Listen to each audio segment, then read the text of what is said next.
muy concreto en la presentación de Baltasar. Baltasar Ojea, además de nuestro amigo, ¿verdad? Es nuestro amigo desde Argentina. Baltasar es docente en la asignatura de Gerencia Social para el Desarrollo Humano de la Facultad de Ciencias Económicas de la Universidad de Buenos Aires. Es el director ejecutivo de la Unión de Responsabilidad Social Latinoamericana, conocida como Úrsula, coordinador del programa de promoción del aprendizaje y servicio solidario en el Perú, de estos hermanos del CLAIS de Argentina. Y obviamente, cuando hablamos del CLAIS, hablamos de un referente en los aspectos pedagógicos que en materia de responsabilidad social universitaria siempre se toma en cuenta. Si no, son de las experiencias y de las metodologías fundamentales cuando hablamos de RCU, y más cuando hablamos desde la América que tanto queremos. Bien, Baltasar, yo creo que hay mucho que podríamos decir también de ti, pero creo que todo lo trato de circunscribir en un término. Somos amigos de la vida universitaria, queriendo construir, hacer de la universidad el espacio donde se forme el hombre y la América que queremos. Por lo tanto, estamos bajo un mismo sueño y esta tarde con un mismo propósito, aprender juntos de estas reflexiones, de estos rimanacui, que son, como bien dice el término quechua, son diálogos, en la concepción quechua son diálogos para el acuerdo, para la concertación. Aplicado a la vida académica diríamos que son diálogos para el entendimiento, diálogos para comprender y comprendernos, para que en materia de responsabilidad social caminemos cada uno con nuestra pertinencia, pero caminemos sabiendo lo que queremos. Entonces, sin más, mi querido Baltasar, pues quedamos para ti, quedamos atentos, querido Baltasar. Bueno, querido Oscar, muchísimas gracias por tu recibimiento de siempre. La verdad que para mí es un orgullo tu amistad y es un honor poder acompañarlos en la universidad, una universidad que tan bien me ha recibido por allá y que es como mi casa por esos pagos, ¿no? Bueno, los saludo a todos desde Gualeguay, Entre Ríos. No estoy en Buenos Aires, estoy en una ciudad más pequeña, en la provincia de Entre Ríos, en Argentina. Recluido también, con toda la familia, como estaremos todos. Y también, ¿no?, aprovechando estos momentos de mucha confusión para pensar y repensarnos sobre cómo hacemos lo que hacemos, por qué hacemos lo que hacemos, para qué hacemos lo que hacemos, ¿no? Bueno, hoy les voy a hablar de algo que por ahí algunos de ustedes incluso ya me lo escucharon hablar, que es de la idea de la dinamización de la misión de la universidad, y bueno, y frente a esta situación me parece que más que nunca necesitamos una universidad que pueda ofrecer mejores respuestas y mejores propuestas universitarias, ¿no? Entonces un poquitito vamos a indagar acerca de qué significa eso. Y antes de que me olvide, quiero hacer una breve corrección a los antecedentes que se leyeron sobre mí. Yo actualmente no estoy a cargo del programa de promoción del aprendizaje y servicio en Perú, en CLAIS. Tuvieron la buena idea de poner a alguien que sabe de verdad. Así que yo sigo siendo parte del equipo docente de CLAIS, pero no estoy actualmente trabajando en la cotidianidad en CLAIS, aunque es mi casa, y ahí tengo no solo mis amigos, sino grandes maestros y maestras, ¿no?, como Nieves Tapia, como Quique Ochoa, bueno, y Alejandro Gimel, todo un enorme equipo hermoso que hay ahí en CLAIS, ¿no? Bueno, entonces, sin más, vamos a compartir la presentación. Bueno, esta idea de dinamización de la misión de la universidad que vamos a ver tiene que ver con cómo conjugar las distintas funciones de la universidad que hacen un poco al título de cómo fue promocionada esta charla, ¿no? Para repasar un poquitito de lo que seguramente estuvieron viendo el lunes, seguramente el lunes volvieron a indagar acerca del concepto de responsabilidad social universitaria de la mano de de su creador y sistematizador, la persona que le dio no solo forma, sino robustez al concepto de responsabilidad social de la felicidad desde una perspectiva latinoamericana y desde una visión sistémica y compleja, ¿no? Desde el pensamiento complejo, ¿no? Entonces, solo para recordar y tal vez para explicar en el sentido que voy a usar esta definición, ¿no? Balaís nos plantea que la responsabilidad social de la universidad es la gestión ética de los impactos universitarios y distingue algunos de los impactos, ¿no? Dice que tiene al menos estos 4 impactos que podemos ver ahí en pantalla, ¿no? Pero primero plantea esta idea de responsabilidad social, ¿no? Frente a otro concepto que nos gusta mucho en América Latina y que está muy, muy difundido en toda la región, que es el de compromiso social, ¿no? Entonces ahí ya empezamos con una primera diferencia que hace a la definición y que hace a la robustez del concepto de responsabilidad social. Responsabilidad es responder, mejor responder a la interpelación de un otro o a la interpelación de lo que me sucede en las relaciones con otros, ¿no? Entonces fíjense que el concepto de responsabilidad necesariamente involucra a un otro, ¿eh? Entonces responsabilidad, yo tengo que responder a una interpelación, que proviene de un otro o que proviene de mi análisis de mis relaciones con un otro. Mientras que el concepto de compromiso social lo involucra al otro de una manera más lineal, más vertical, ¿no? El compromiso es ese compromiso, ese conjunto de promesas que estoy alcanzando a la sociedad, ¿no? Hace énfasis en mi carácter militante, hace énfasis en lo que yo tengo el poder de hacer, ¿sí? Entonces ese es mi compromiso. Yo les acerco a ustedes este conjunto de promesas, mientras que la responsabilidad hace énfasis en el carácter, si se quiere, negativo, ¿no? Incorpora la negatividad frente a ese concepto más positivo de compromiso. La responsabilidad implica que yo me tengo que revisar porque me encuentro frente a una interpelación, ¿no? Entonces, en ese sentido, empezamos a avanzar en el concepto de responsabilidad social de la universidad. Para complicarnos aún más las cosas, François habla de gestión ética, ¿no? Esta es la definición más repetida, más usada, más abusada en todos los textos y en todas las charlas que encuentren de responsabilidad social universitaria. Definitivamente esta es la definición más utilizada, ¿no? Pero no necesariamente se toma el tiempo de reflexionar sobre cómo está construida esta definición, que a mi juicio es la mejor que tenemos, ¿no? Entonces, es la gestión ética. ¿Y qué significa la gestión ética? Bueno, para entender eso, hay que remontarse a esa diferenciación que hace Balaís y que seguramente la explicó el lunes, y si no, vale la pena resaltarla, entre ética y moral, ¿no? Dice Balaís, la moral es aquel conjunto de valores que está ordenado de determinada manera, que está priorizado de determinada manera, y que son preexistentes a la existencia, ¿no? A la existencia de uno. Entonces, y que le pertenece a un grupo, ¿no? Es gregaria la moral.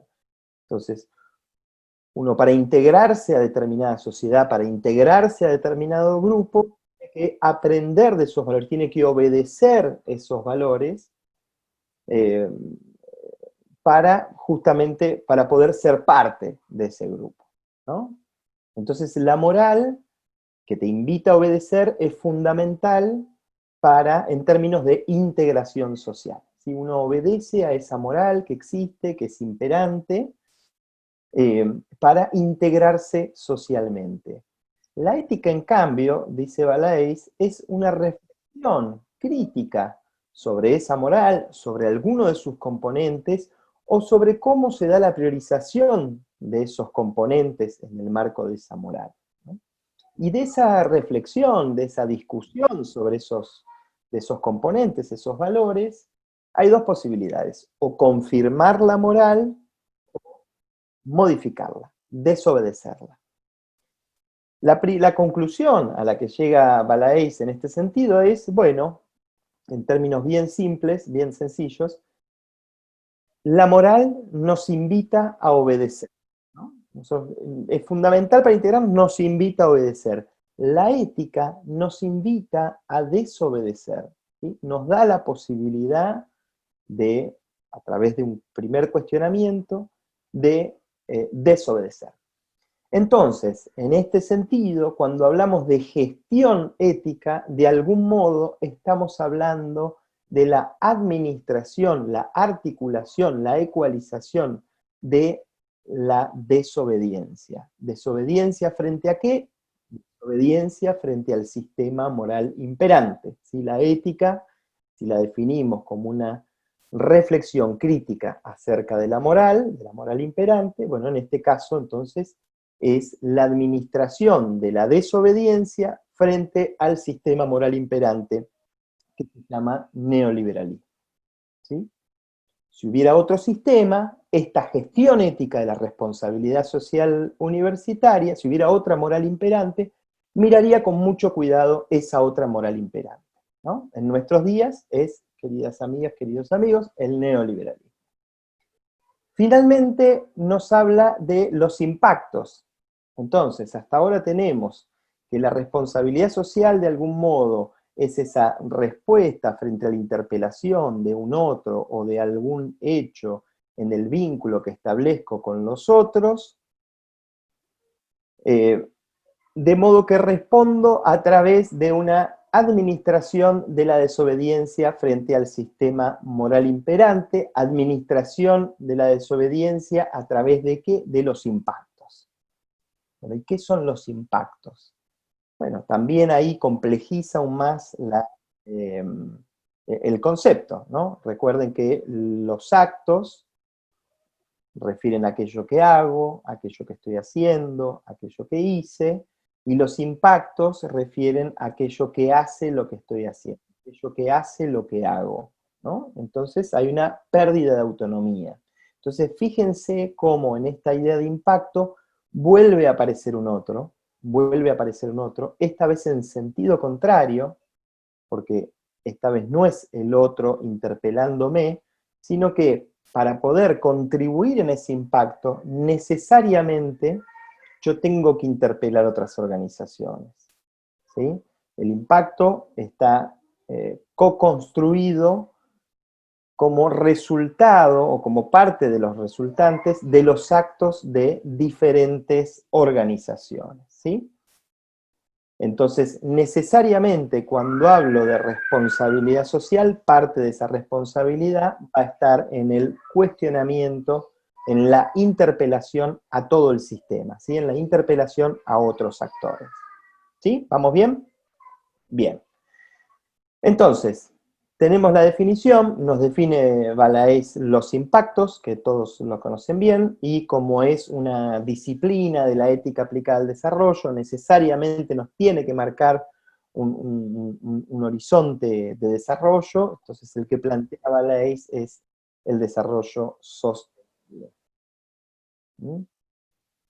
¿Por qué es de las más amigables esta definición en América Latina? Bueno, porque se emparenta muchísimo con las funciones que llamamos sustantivas, aquellas funciones que hace poquitito más de 100 años supimos definir en la reforma de 1918, ¿no? A ver, ahí está. Bueno, entonces, como ven, ahí tenemos esas funciones que llamamos sustantivas. La gestión no siempre es tenida en cuenta como sustantiva, entonces muchas veces es como la menos cuestionada, la menos discutida, y finalmente es la que termina acumulando todo el poder mientras discutimos las otras funciones de la universidad. Entonces, Balaes también plantea que hay una necesidad de que la gestión también sea entendida como función sustantiva, también sea discutida como función sustantiva, y también sea repensada y modificada como función sustantiva. Entonces, podríamos imaginar, ¿no?, rápidamente que la gestión sería aquella que proyecta ese impacto organizacional, ¿no? Ese mensaje que nos da la organización, ese aire que se respira dentro de la organización. A mí me gusta hablar últimamente de territorialidad o territorialidades, pero la función sustantiva más conocida sería extensión para ese lugar que ocupa la territorialidad, que podríamos decir que es la función que principalmente proyecta el impacto social. No es la única, pero es la que principalmente proyecta ese impacto social. Y finalmente en el eje académico, la función de docencia, podemos decir que es la que proyecta el impacto educativo, mientras que la producción de conocimiento o investigación, como función sustantiva, es la que proyecta el impacto cognitivo y epistemológico. ¿Sí? Les pido disculpas que no está anotado ahí, pero lo correcto es, ese impacto no es solo impacto cognitivo, sino que es impacto cognitivo y epistemológico. ¿Sí? O sea, no solo hace referencia a qué conocimiento se produce, cómo se difunde ese conocimiento que se produce, sino que también hace referencia a con quién se produce ese conocimiento, ¿sí? Y para quién se produce ese conocimiento. Bien. Entonces, para hablar de la idea de dinamización, una primera propuesta es la de pensar este axioma. Si bien los axiomas no requieren una explicación científica, vamos a hacer un esfuercito entonces para imaginar de qué se trata cuando decimos que todas las funciones contienen a todas las funciones. ¿Sí? Esta idea está sacada de un concepto maravilloso, que es el concepto de momento en el concepto en la teoría del planeamiento estratégico situacional de Carlos Matus, ¿sí? Del chileno Carlos Matus. Que él plantea que todos los momentos contienen a todos los momentos, y aporta una maravillosa visión desde el pensamiento complejo. Bueno, en el mismo sentido, les propongo que pensemos las funciones sustantivas de la universidad. Entonces, para eso, ahí tenemos 4 aulas en 4 tiempos distintos, 4 momentos distintos de la historia, que abarcan desde el siglo XIX hasta el siglo XXI. Yo viví algunas de esas fotos, imagino que ustedes también, ¿no? Cuando el público es cada vez menor, bueno, vivieron menos de esas fotos. Pero si se fijan, la experiencia tampoco es tan diferente, ¿no?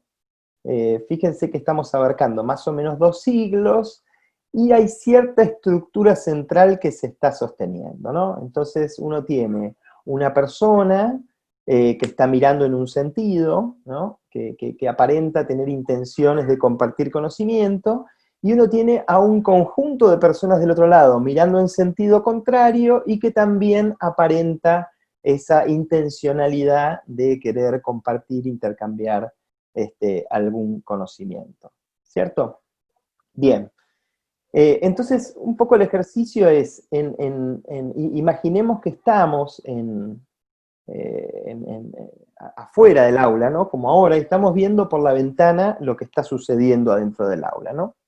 Cada uno puede elegir la foto que le quede cómodo para el ejercicio. Entonces, pensar, bueno, ¿cómo reconocemos las funciones en esa situación, ¿no? Entonces, uno podría decir que, bueno, que la docencia está presente por todo esto que dije recién, al describir la foto, ¿no? Entonces uno puede ver que hay intención de un lado y del otro por querer compartir conocimiento. Bueno, entonces uno claramente, cuando uno ve desde la ventana, desde el pasillo de la universidad, ve esta foto, uno dice, bueno, cierto, sí, está presente la función docente.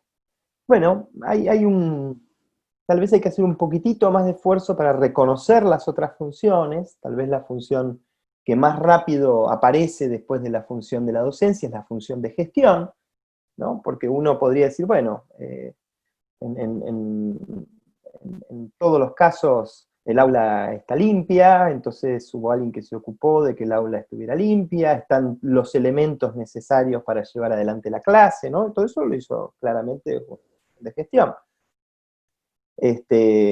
si hubiera una persona con movilidad reducida, entonces seguramente el aula sería en la planta baja y no sería en un segundo piso para facilitar el acceso. Bueno, todo lo que tiene que ver con la gestión que hace posible esto, de algún modo está presente. Cuando estoy en el aula, también la gestión me está dando un mensaje. ¿Sí? Si el aula está limpia o si el aula está sucia, los mensajes son absolutamente diferentes, ¿no? Y son mensajes que también me está dando la universidad. Bien, la producción de conocimiento, producción y difusión de conocimiento o reproducción de conocimiento elegido para compartir, también está presente. Vale decir que el conocimiento producido, reproducido por la universidad está presente en los discursos. ¿En los discursos de quiénes? Bueno, de los docentes y en el discurso de los estudiantes también, ¿por qué no? ¿No? Entonces ahí, de algún modo, en algún estadio de la producción y difusión de conocimiento, va a estar presente ahí adentro, tal vez en un nivel de planificación muy bajo, en un volumen muy bajo, sin embargo va a estar presente. Y lo mismo vamos a decir de la territorialidad o esa conexión con el afuera, que originalmente, esa conexión bidireccional y dialógica con el afuera, que originalmente nos plantea la extensión, ¿sí? Ustedes que son una universidad bien extensionista y donde su fundador, un reconocido reformista de la universidad, lo van a tener bien claro eso. Entonces, ¿de qué manera está presente esa función de extensión? Bueno, está presente también en los discursos, el docente también trae sus experiencias de afuera y las aprovecha y las vuelca dentro del aula, lo mismo van a hacer los estudiantes. Incluso podríamos decir que también estamos proyectando algún impacto social, podemos decir que esa clase que estamos viendo es tan impactante que va a modificar las actitudes y va a producir algún clic en todos aquellos que están compartiendo esa clase, y que incluso lo mismo le va a pasar al docente, ¿no? Que es tan interesante los aportes que se dieron en ese contexto que está produciendo algún tipo de modificación que luego se va a expresar en el desenvolvimiento que vaya a tener cada una de esas personas, incluso fuera de la universidad, ¿no? Bueno, entonces, con eso lo que logramos ver es que con un poquito de imaginación, con un poquito de creatividad, nosotros podemos identificar alguna presencia de las funciones sustantivas de la universidad adentro del aula. Entonces, una buena pregunta es, o un silogismo, es si todas las funciones contienen a todas las funciones, entonces yo puedo planificar esa presencia. Yo puedo imaginar de qué manera están mejor presentes esas funciones o aquellas funciones que me interesa que tengan mayor volumen en su presencia. ¿Sí? ¿Vamos bien? Bien. Entonces, de ahí podemos avanzar hacia un concepto de dinamización de la misión universitaria. El nombre lo puse hace mucho tiempo, por ahí ya sería hora de imaginar uno nuevo, así que se escuchan propuestas, pero me parece que la idea de dinamización envuelve un poco lo que quiero significar con este concepto de mejor entrelazar para que exista movimiento en la misión de la universidad, ¿no? ¿Qué decimos con este concepto? Primero que la universidad es una organización. Y eso que parece una tontería es algo realmente significativo, porque que la universidad sea una organización y no sea una intelequia, implica que la podemos discutir, implica que la podemos modificar, e implica entender que está inmersa en el juego social, que no es un actor que trabaja solo para la sociedad, sino que también es un actor que trabaja para sí, es un actor que está construido en el seno de la sociedad, ¿no?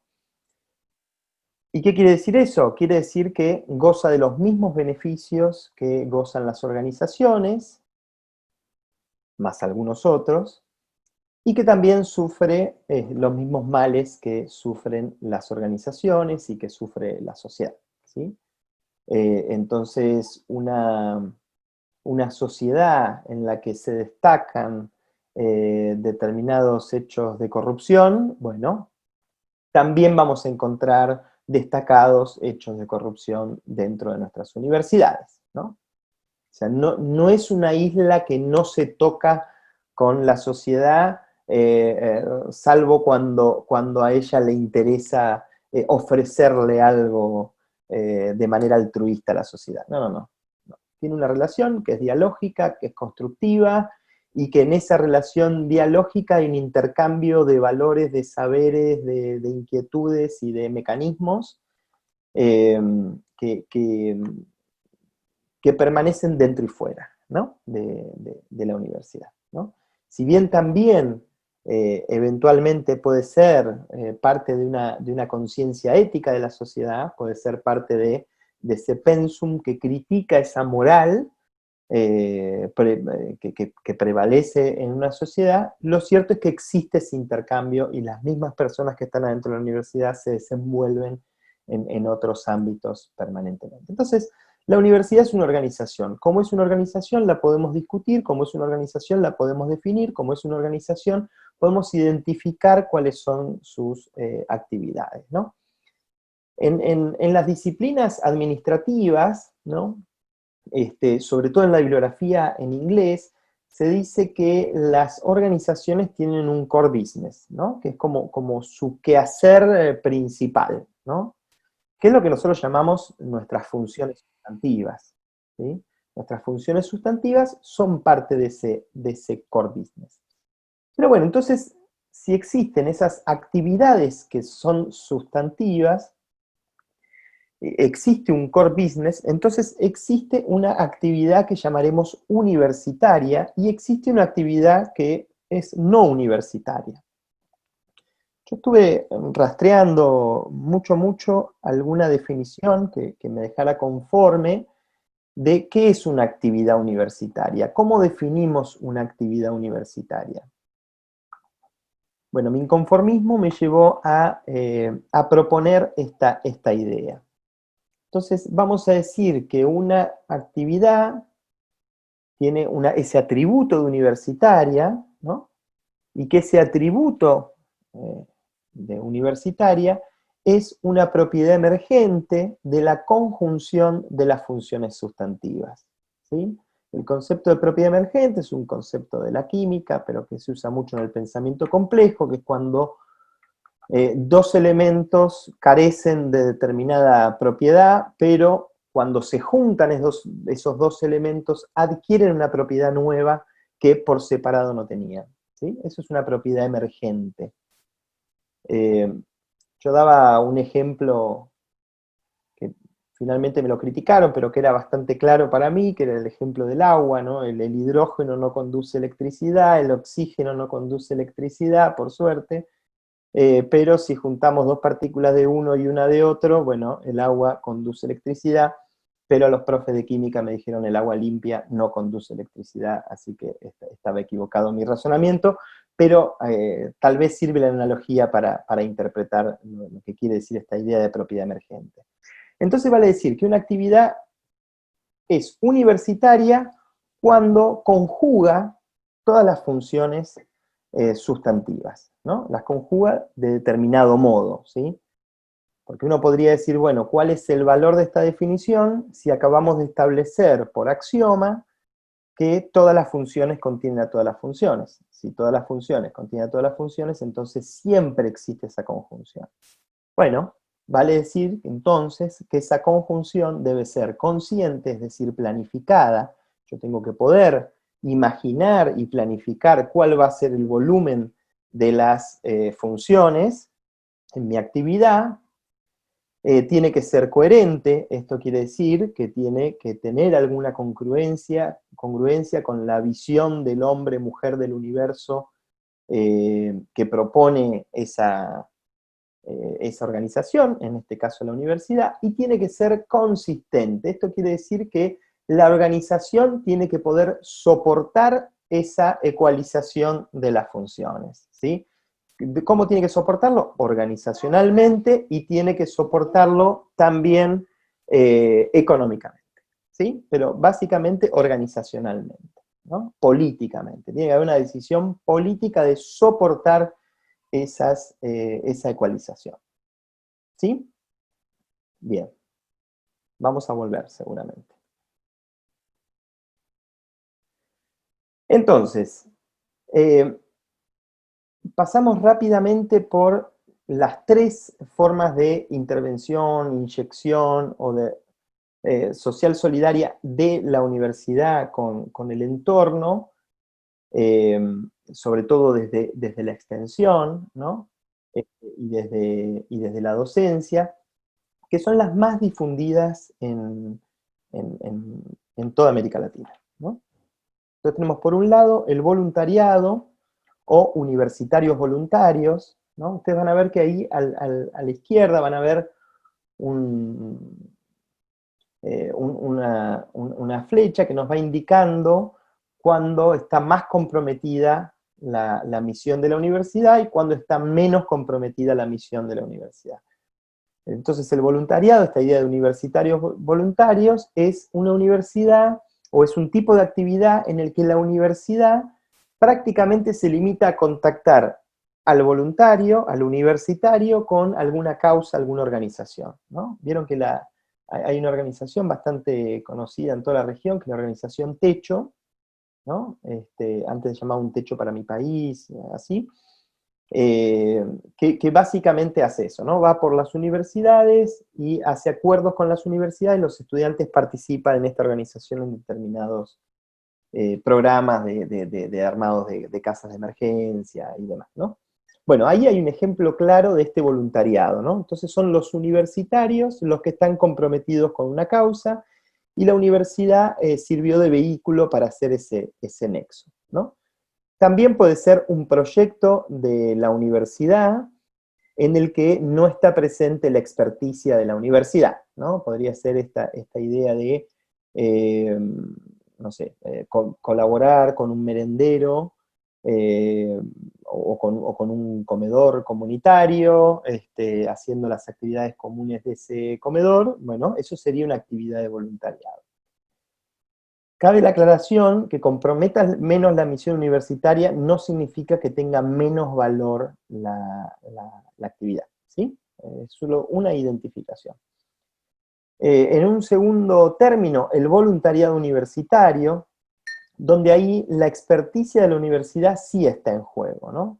Entonces, el proyecto que se propone es un proyecto profesional, donde no da igual si los estudiantes que están participando son los de primer año, los de cuarto año. Existe algún proceso de selección de voluntarios para ese proyecto, y está profesionalizada la tarea, ¿no? Entonces, a este mismo merendero, este mismo comedor que estábamos ayudando, bueno, determinados estudiantes van a hacer un estudio de cómo es la instalación eléctrica en ese lugar, para poder aceptar o rechazar determinados, o por ejemplo, para aceptar determinada aires acondicionados que les donaron a ese comedor, y entonces necesitan hacer ese análisis para pedirle a la empresa de energía, la empresa de distribución de electricidad, bueno, cuánta potencia más tienen que mandarle al comedor, ¿no?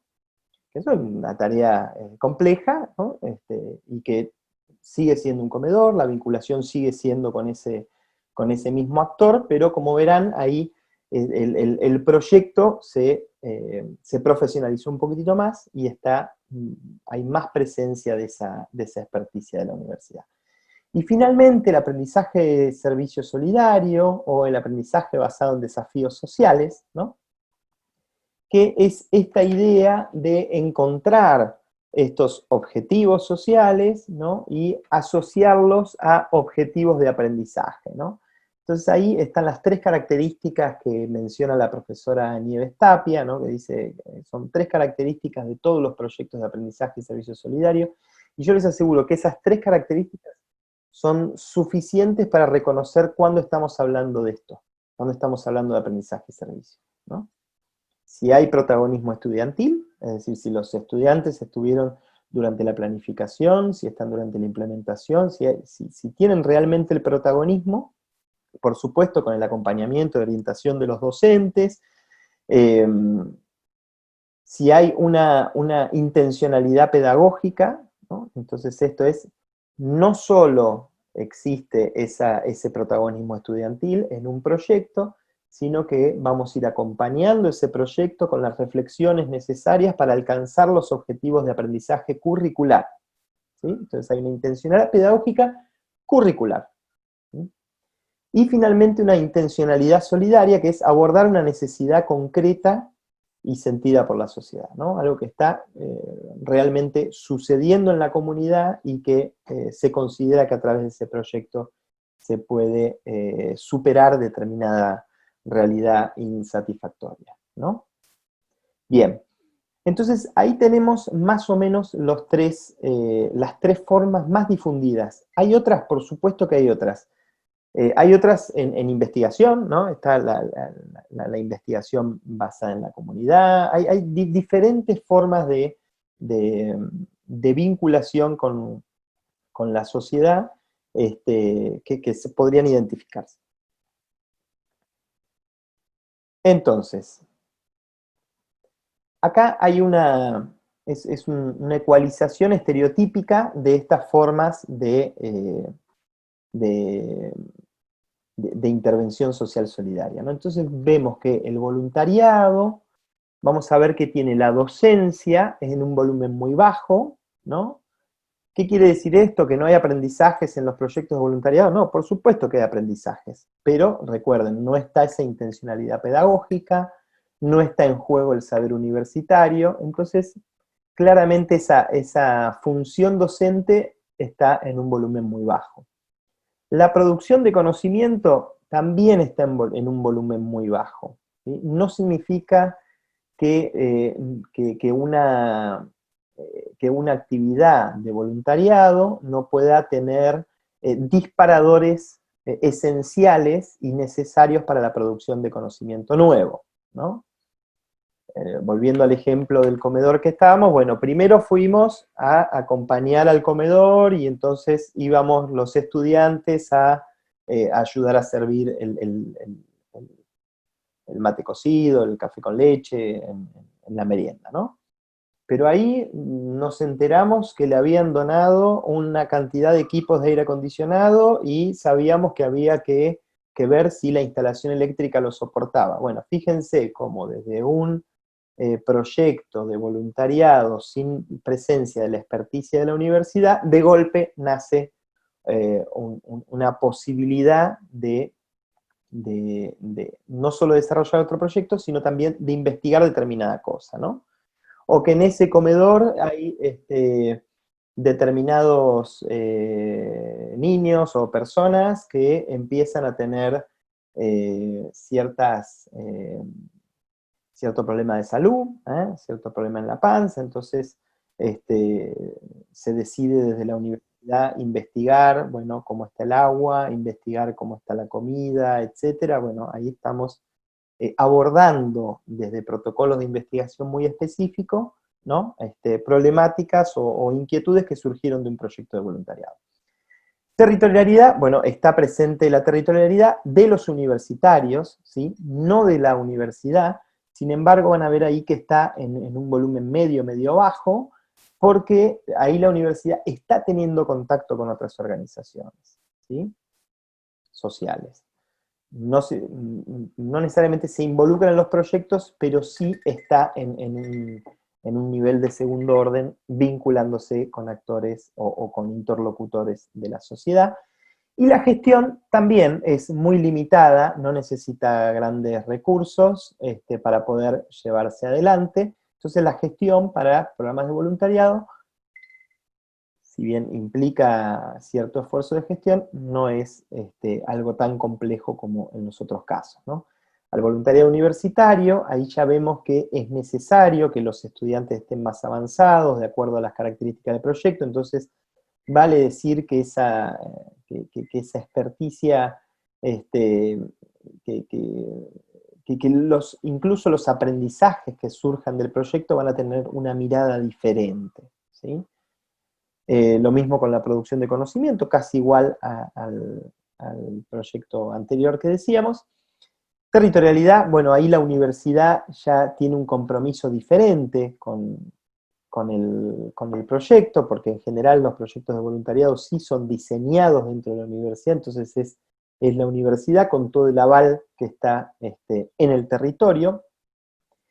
Y gestión, que va a ser igual que en el aprendizaje de servicios, gestión que está a tope, ¿sí? Está en el más alto nivel, porque gestionar proyectos de voluntariado universitario o de aprendizaje basado en desafíos sociales tiene muchas complejidades, ¿no? Como por ejemplo tener a los estudiantes en nombre de la universidad fuera del aula, en el territorio trabajando. Bueno, eso implica que hay que gestionar una serie de seguros, implica que hay que hacer convenios, implica que hay que tomar decisiones que en otro tipo de proyectos no se toman. Por ejemplo, supónganse que que había estudiantes colaborando con este comedor en un barrio y surge esta posibilidad de hacer el análisis de las instalaciones eléctricas, pero la cosa era los estudiantes colaborando, ahora es la universidad la que se tiene que involucrar y resulta que esa organización no tiene personería jurídica e está instalada en terrenos fiscales, ¿no? Estamos llenos de organizaciones en esas condiciones, organizaciones maravillosas, organizaciones que le hacen mucho bien a la comunidad y sin embargo no tienen todos los papeles en orden, ¿no? Bueno, ahí la universidad una vez más se enfrenta a una decisión, que solo hace la gestión, una decisión que antes no tenía que tomar, ¿no? ¿Qué hace? ¿Va a intervenir en ese espacio o no va a intervenir en ese espacio? Si sucede algo, ¿no? Diría alguien que se oponga a esa intervención, si sucede algo en el medio de ese proyecto, bueno, va a estar manchado el nombre de la universidad porque se accidentó un estudiante haciendo tareas en un lugar que era ilegal, ¿no? Eso podrían decir los que se opongan, ¿no? Pero puede haber una gestión, ahí donde tiene valor la gestión y la visión política de la gestión, ¿no? Podría haber una gestión que dice, donde hay una necesidad, nace un derecho, necesito estar en el territorio, es más importante satisfacer ese derecho, es más importante la presencia desde una perspectiva de derechos que estar mirando el número de DNI, el número de documento de la organización y cómo está constituida legalmente y demás, ¿sí? Entonces ven que ahí el compromiso es diferente, ¿no? Y en el aprendizaje y servicio solidario, por todas las razones que expliqué antes, tenemos la docencia en su máxima expresión, ¿no? Esa idea del aprendizaje. Ustedes saben que todos los aprendizajes vinculados a la experiencia suelen ser aprendizajes más significativos que aquellos que no están asociados a la experiencia, entonces posiblemente no se olviden más de eso. Y si está bien acompañado por los docentes, tutores, facilitadores, posiblemente se aborden los conceptos curriculares de un modo que jamás se olviden los estudiantes ni los docentes. Lo mismo la producción de conocimiento. ¿Por qué está un poquitito más elevado? Porque, bueno, todo proyecto de aprendizaje y servicio solidario requiere de una sistematización del proyecto y muchas veces la misma sistematización de los proyectos es una forma de construcción de conocimiento socialmente útil, es una forma de producir ese conocimiento incluso de gestión para no volver a cometer los mismos errores, para adoptar nuevos protocolos, para imaginar nuevas formas de acercamiento a determinadas comunidades, ¿no? En las que se ha fallado, etc. Entonces, ahí la producción de conocimiento está presente. Territorialidad en términos absolutamente amplios, porque ahí la universidad está con toda su artillería y con toda su responsabilidad, ¿no? Está con toda su responsabilidad. De lo que suceda en el territorio junto con la comunidad va a depender la formación de los estudiantes. De lo que suceda en el territorio va a depender parte del conocimiento producido, ¿no? y de lo que suceda en ese territorio, en el marco de ese proyecto, van a haber demandas a la gestión. Entonces la territorialidad está ahí en un volumen muy, muy alto, ¿sí? Y finalmente la gestión, que al igual que el voluntario universitario, requiere una cantidad de situaciones, incluso situaciones que muchas veces ponen en jaque o generan miedo en docentes, en gente de la administración universitaria. ¿Y qué pasa si un proyecto requiere que el docente tenga que estar un sábado trabajando? Entonces el docente va a reclamar que se le pague ese día. Y sí, bueno, es posible que determinados proyectos requieran de una inyección de dinero diferente a la de otros proyectos que no la requieren, ¿no? Entonces, muchas veces eso estresa, o docentes que piensan, no, pero si yo hago esto, entonces voy a trabajar 3 veces más, y ¿quién me va a reconocer ese trabajo? Bueno, en general no es así. Recuerden de la importancia en este tipo de metodologías del protagonismo estudiantil, ¿no? Entonces, el docente tiene un rol diferente al que estamos acostumbrados, diferente, ¿sí? Bueno, pero como ven, ese sería como una ecualización estereotípica. En la realidad lo cierto es que es raro encontrar estereotipos, uno va a encontrar semejanzas, ¿no? Semejanzas a estos estereotipos. Entonces, volviendo al concepto de dinamización de la misión de la universidad y esta idea de la conjunción consciente, coherente y consistente, ¿no? Yo siempre pongo el ejemplo, imagínense que la UPAO decide que a partir del año que viene, o dentro de 2 años, o dentro de 5 años, todas sus materias van a estar enmarcadas o van a desarrollarse en el marco de la pedagogía, el aprendizaje y servicio solidario, ¿no? Bueno, uno podría decir, ¿se puede planificar? Bueno, posiblemente se puede planificar, entonces uno puede decir que es consciente, ¿no? ¿Es coherente? Y sí, porque si uno ve cuál es la visión del hombre y mujer del universo que plantea la UPAO, uno dice, sí, bueno, la UPAO plantea esa necesidad de profesionales que tengan un vínculo directo con el territorio, que tengan un respeto por la diversidad cultural, que reconozcan aprendizajes por fuera de la universidad, ¿no? Claramente tiene una congruencia con esa visión de la UPAO. Entonces ahora nos va a hacer ruido el problema de la consistencia, ¿no? Imagínense, siendo exagerados, vamos a decir que una carrera que tiene 30 materias, supongamos que cada materia va a tener un proyecto de aprendizaje y servicio. Bueno, entonces imagínense 30 proyectos, lo que implicaría para la gestión poder administrar que cada una de las carreras desarrolle proyectos de aprendizaje y servicio en todas las materias, exagerando y pensando que los proyectos están separados, ¿no? En general lo que se hace es una gestión basada en aprendizaje y servicio solidario, donde distintas asignaturas y disciplinas van aportando un mismo proyecto, ¿no? Pero bueno, vamos a tomar el caso ese extremo. Entonces, veamos ahí que puedo tener una propuesta que es consciente, que puedo tener una propuesta que es coherente, pero fíjense que voy a tener una propuesta que no va a ser viable, ¿no? No va a ser viable porque la carrera va a durar 14 años y ningún estudiante, por más entusiasmo que le genere la pedagogía, el aprendizaje y servicio, va a aguantar 14 años en la misma organización, y ninguna administración va a aguantar tantos proyectos al mismo tiempo.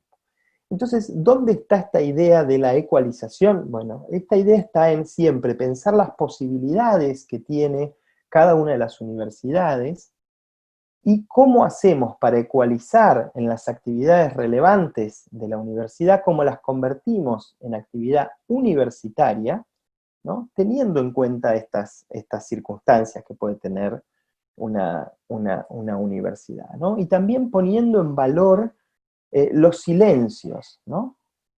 Esta ecualización es buscar una armonía entre estas cuerdas que están siempre presentes, ¿no? Recuerden que en la música los silencios tienen un significado y tienen un significado importante. Entonces, Va a haber actividades donde probablemente el volumen de la gestión sea más bajo, donde, fíjense, lo importante va a ser la estrategia. Una vez me tocó evaluar un premio de responsabilidad social universitaria, donde habían planteado la creación de una materia en la que los estudiantes tenían que colaborar con organizaciones de la sociedad civil dentro de un registro que tenía la universidad de esas organizaciones, y la consigna en esa materia era que la actividad que desarrollaran debía estar disociada de la carrera que habían elegido.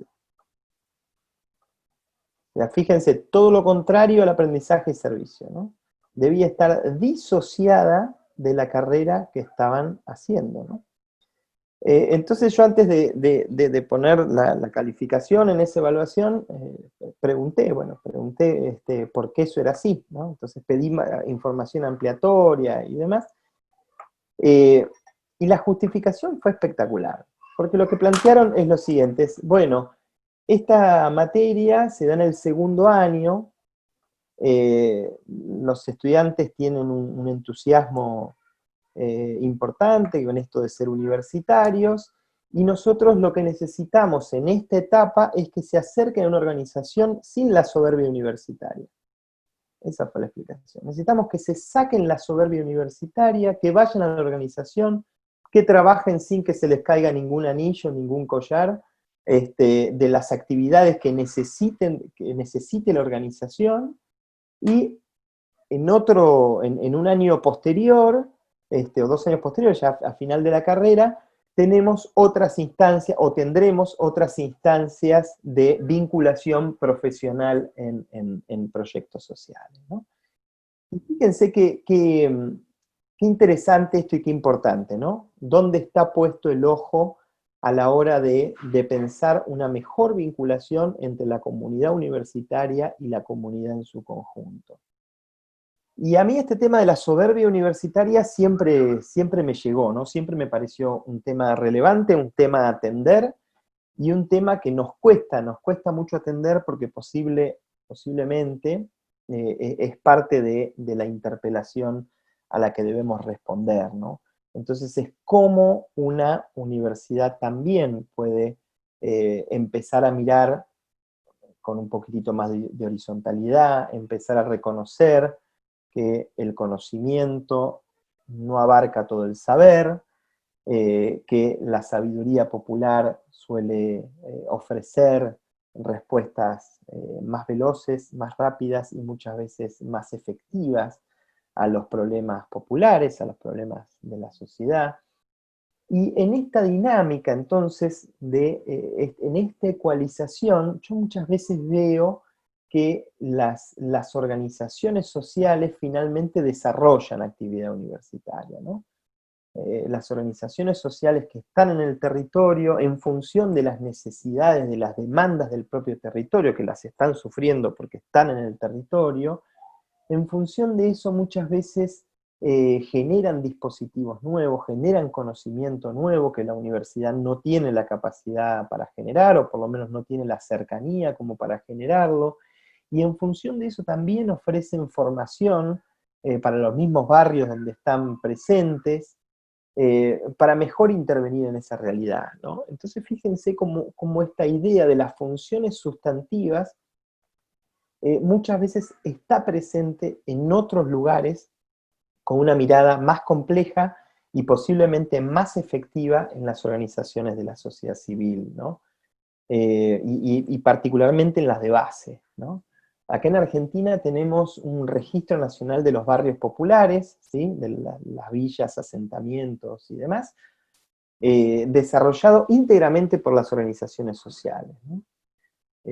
Y que ninguna universidad había podido hacer el relevamiento de los 4.416 barrios populares que tiene la Argentina, ¿no? Y miren que en Argentina tenemos muchas universidades y muy buenas, y muchas universidades públicas. Tenemos un abanico maravilloso de universidades públicas nacionales y universidades públicas provinciales también, en muchos casos. Sin embargo, a la hora de desarrollar la producción de conocimiento nuevo que sea útil para desarrollar programas, para atender las demandas territoriales en materia de vivienda, en materia de equipamiento urbano, de los barrios populares, fueron incluso más efectivos y profesionalmente brillantes las organizaciones sociales de base, ¿no? Entonces, cerrando, la propuesta es pensar cómo hacemos para que nuestra misión esté, las funciones que nosotros decimos llevar en nuestra misión estén en movimiento permanente, para poder discutir permanentemente aquellas funciones en pos de mejor desempeñar nuestra misión, de mejor alcanzar aquello que decimos estar persiguiendo, ¿no? Y bueno, me parece que uno de los faros está en mirar organizaciones como las que mencionaba recién, las organizaciones sociales, que muchas veces tienen dinámicas de vinculación con su propia sociedad que son más efectivas, más llanas, menos soberbias que la perspectiva universitaria, y que finalmente eso de encerrarnos en la Torre de Marfil lo que puede estar provocando es que no tengamos respuestas universitarias para problemas complejos, o que podamos tener mejores respuestas universitarias y no las estemos teniendo. Así que con esto les agradezco muchísimo y quedo atento a la conversación que podamos generar. Gracias. Muchas gracias. Vamos a tener un primer momento de diálogo. Vamos a invitar a... son interrogantes, son cuestionamientos, ¿no? Tú eres nuestro panelista invitado, entonces a partir de esto generamos diálogo. Un primer momento, decía, vamos a escuchar a la intervención también de la doctora Eliana Zanelli, de la Oficina de Gestión Académica, con la finalidad de generar esto que has dicho, una retroalimentación. Posteriormente, también desde la RCU, de UPAOT, te tenemos una pregunta y luego escuchamos, te planteamos las preguntas que los amigos, tanto de Facebook como los amigos que están aquí en la sala Zoom, y a través del chat. Adelante, Eliana. Un gusto estar en este diálogo tan importante. Yo quisiera rescatar lo que tú estabas comentando y dándonos a conocer. Cada universidad, cada realidad, cada país, cada organización es diferente, ¿no? Y en esa diferencia es que tenemos que empezar a buscar dónde está la razón de ser de las actividades que nosotros podamos hacer o de los programas que podamos hacer como responsabilidad social. Y nosotros, un poco a manera de comentario, hemos venido trabajando ya desde la actualización de los proyectos formativos y hemos tratado de engarzar el tema de la responsabilidad social dentro de esos proyectos formativos, ¿no?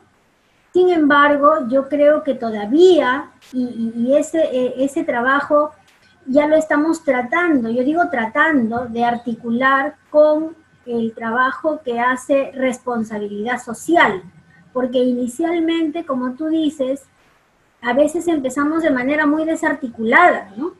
Entonces, creyendo que la responsabilidad social se hace fuera de la formación del estudiante, o solamente es dentro de la formación del estudiante. Entonces, nosotros hemos llegado a un punto en el que estamos afirmando de que se tiene que hacer desde la formación del estudiante. Y hemos tratado de articular determinadas asignaturas donde se puedan desarrollar proyectos en coordinación y bajo la mirada de responsabilidad social también para que nos ubique en ese marco de los resultados y de los efectos, para que puedan responder realmente a lo que primero tenemos como propósito institucional y a esas necesidades de atención que pudiera tener la población, ¿no? Entonces, yo creo que estamos trabajando en ello. Yo creo que este año incluso está con mucha mayor fuerza el poder articular todo lo que tiene responsabilidad social con lo que ya está de alguna manera delineado en los proyectos formativos, y eso nos va a permitir orientar mejor esos programas, hacer una evaluación de aquello que hemos venido trabajando e ir mejorando y articulando para que esa formación del estudiante responda a lo que realmente queremos y que sea también en parte el sello de la universidad, porque lo tiene declarado como un propósito institucional, ¿no? Y usaste, y ahí en el tema de la metodología es en donde tenemos, creo, todavía cierta dificultad y esperamos ir trabajándolo del todo, pero hay algo importante que has dicho, el tema de y has usado una palabra, ¿no? La soberbia, ¿no?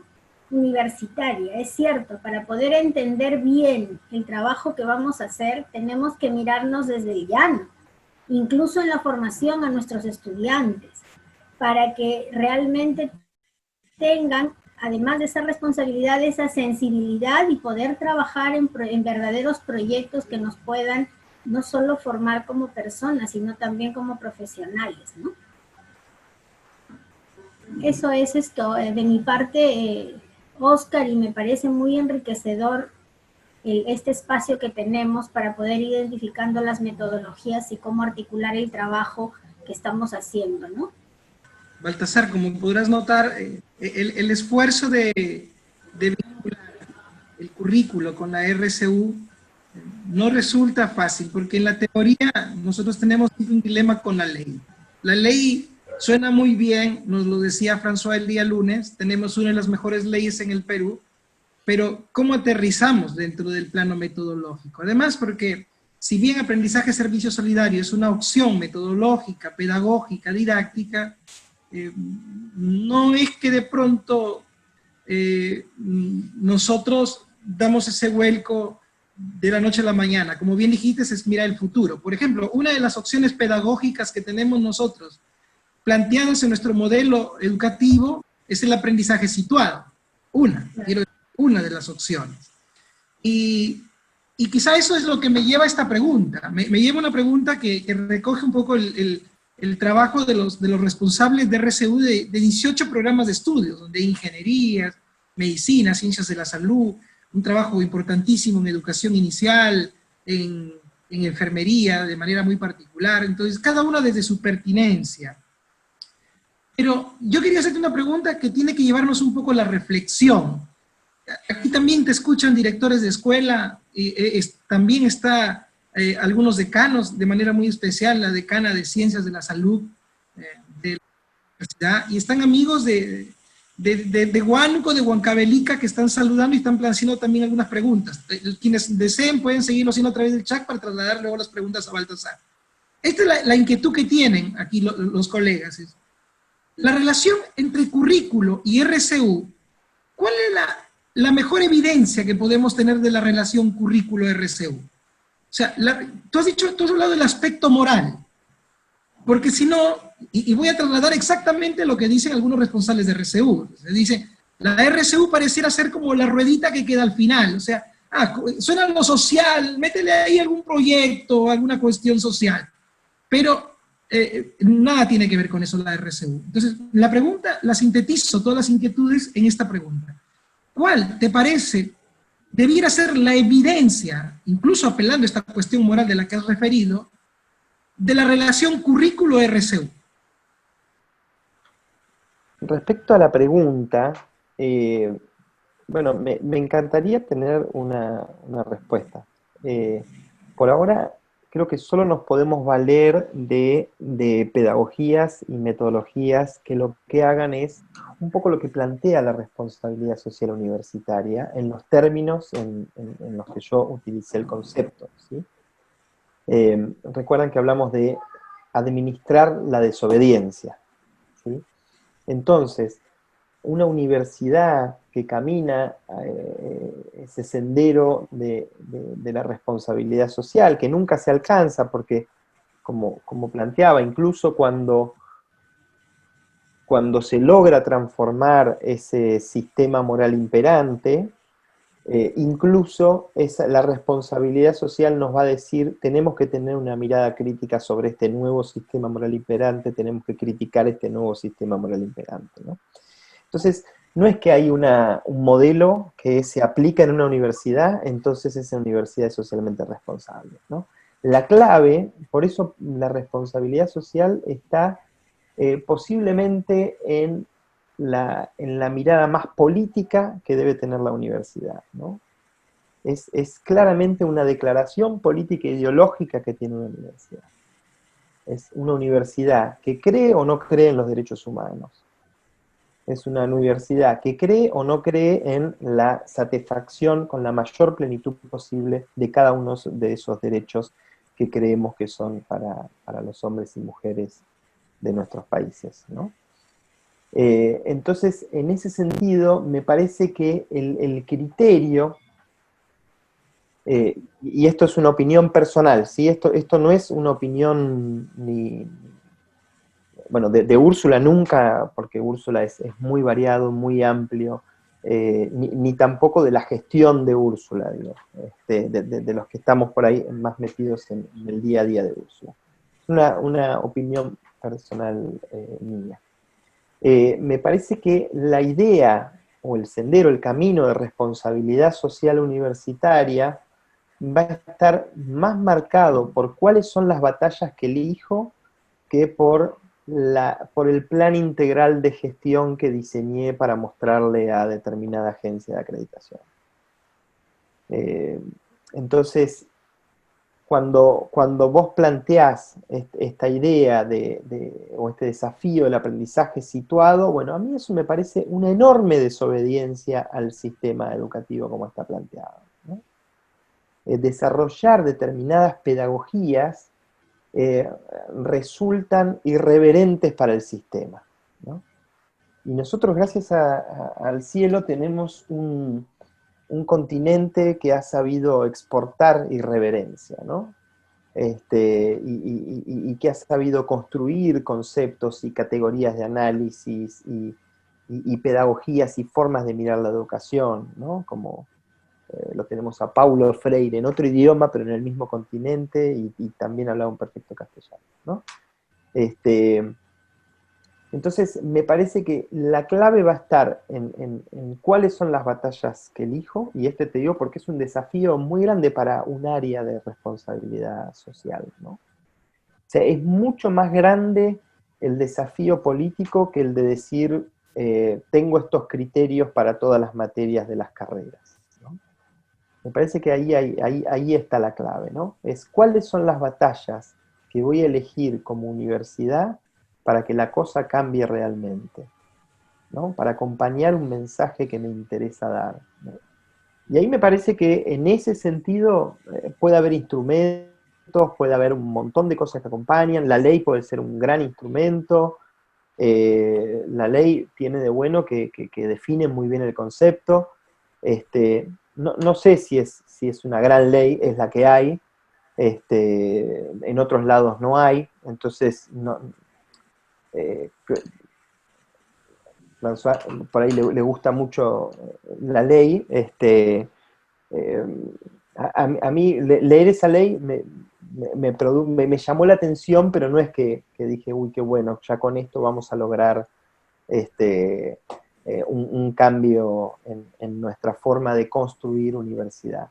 Entonces la idea es, ¿en qué actividades, en qué momentos, con mi accionar, yo voy a estar cumpliendo con la última parte de la definición? ¿Se acuerdan cuando hablamos de impactos? La idea de impacto involucra a otros.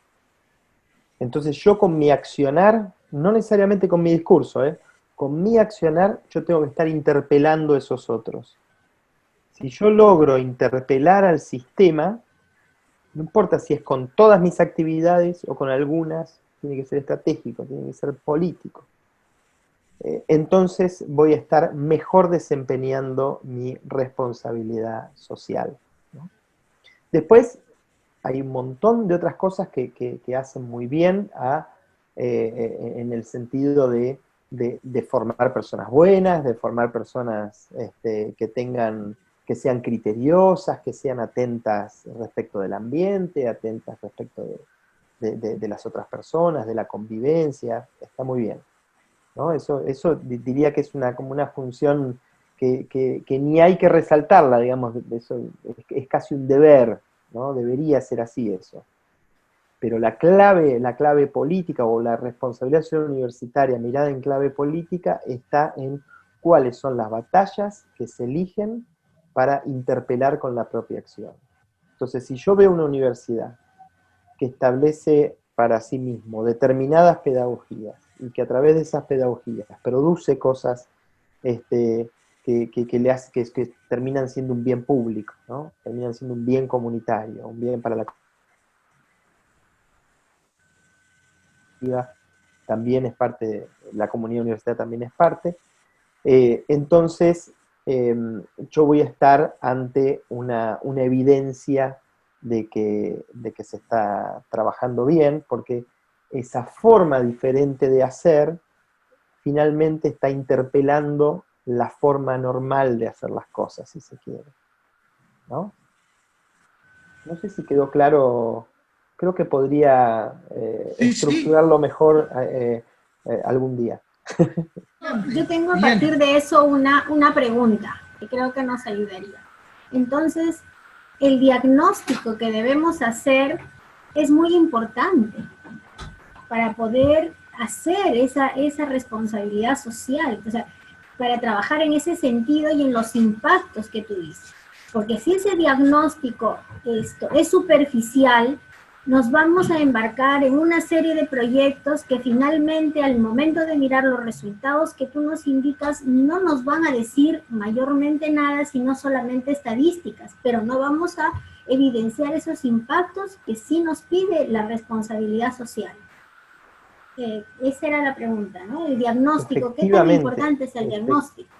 Efectivamente, Eliana, de hecho desde Úrsula nosotros planteamos un instrumento ya hace 3 años, que es la posibilidad de hacer un autodiagnóstico, y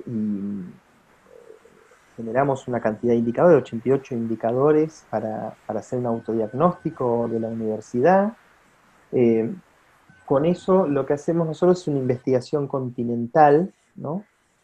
Porque nos sirve para poder mirar de alguna manera, es el instrumento que tenemos, ¿sí? Puede haber mejores, lo podemos mejorar, seguramente lo vamos a mejorar.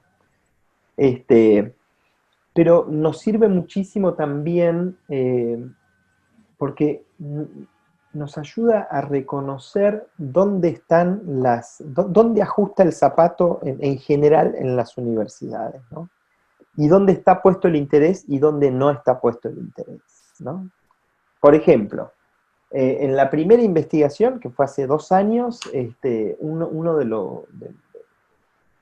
los emergentes de esa investigación fue que las universidades en América Latina no hablan de desarrollo sostenible, y los objetivos de desarrollo sostenible no los conoce nadie, ¿no? Fíjense, ¿no? O sea, casi todos los países del mundo, ¿sí? Todos los que están en la ONU, firmaron esos objetivos de desarrollo sostenible, ¿no? O sea, nuestros presidentes también firmaron los objetivos de desarrollo sostenible. Bueno, para nuestras universidades no es un tema relevante, ¿no? Bueno, cada vez más, ¿no? Cada vez se va incorporando más, pero entonces también ahí está ese termómetro, yo no digo que sean maravillosos los objetivos de desarrollo sostenible, ni que esté mal que a la universidad no le interese, tal vez tiene otra postura diferente y también estaría bien, ¿no? Pero sí, es muy importante el autodiagnóstico y también es muy importante esta idea de autodiagnóstico compartido con otros, ¿no? Por varias razones. Pero una de ellas es ver cuándo los problemas son de los sistemas y cuándo los problemas son de la gestión universitaria, ¿no?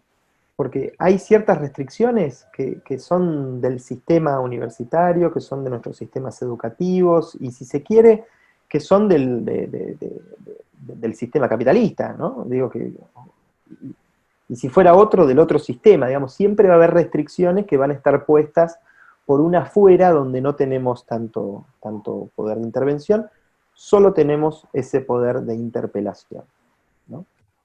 Así que sí, el autodiagnóstico es central en uno de los primeros artículos de François Balaï sobre responsabilidad social universitaria. Él ya planteaba un modelo de gestión donde el primer paso era autodiagnóstico, ¿no? Y siempre con participación de la comunidad, ¿no?